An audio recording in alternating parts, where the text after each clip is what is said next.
এই মুহূর্তে আমাদের অবস্থান ফরিদপুর পৌরসভার ৫ নং ওয়ার্ডের মুরালিদহ এবং পূর্ব গঙ্গাবদ্যির মাঝামাঝি স্থানে, যেটাকে আসলে মণ্ডলের ভাটা বা মণ্ডলের পুকুর এলাকা বলা হয়, অনেকে লাভ বাইপাস বলে থাকে। সেখানে আমরা এখন দাঁড়ানো একদম পানির ভিতরে। যেই পানিটা দেখতে পাচ্ছেন, যে আমি রাত করে আসলে ক্যামেরায় কতটুকু, আমার এই সাইডে পুকুর একটা, এই যে পুকুর, এবং রাস্তার এই পাশে বড় বড় আরেকটি পুকুর। দুইটি পুকুরই অনেক বড়। ডান পাশের যে আমার পুকুরটি রয়েছে, সেই পুকুরটি একদম ভরে গেছে বৃষ্টির পানিতে।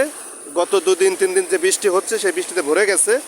ভরে যাওয়াতে সেই পানি ওভার হয়ে গেছে, সম্পূর্ণ ওভার হয়ে এই রাস্তার উপর দিয়ে পানি নামতেছে আর একটি পুকুরে, যেটা মণ্ডলের পুকুর বলে আমরা সবাই জানি। সেই পুকুরে দেখেন, যদি দেখা যায় এরা আটকাই দিয়েছে যাতে মাছগুলো বের না হয়ে যায়, তার কারণে এখানে প্রচুর মাছও উৎপাদন হয়। প্রচুর পানি, আমি যেখান থেকে হাঁটতেছি যদি পা দেখাই, যে প্রচণ্ড পানির স্রোত প্রচুর। এই ডাইন পাশের যে পুকুরটি, এইটাও আজকে রাত্রে ভরে যাবে। এখানকার যে পানি আছে, সেই পানি যেভাবে নামতেছে তাতে ভরে যাবে।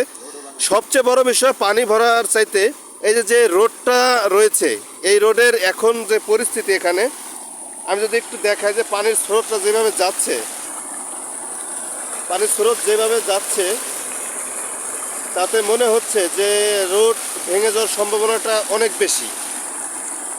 এখন এখানে ভাঙা ফেরানো যায় কিভাবে, সেটাই হলো সবচেয়ে বড় কথা।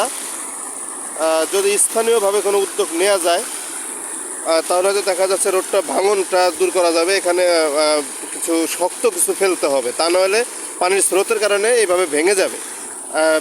অবশ্য রাস্তার বেশ খানিক ভেঙে গেছে, অনেক খানিক ভেঙে গেছে, দেখতেই পাচ্ছেন।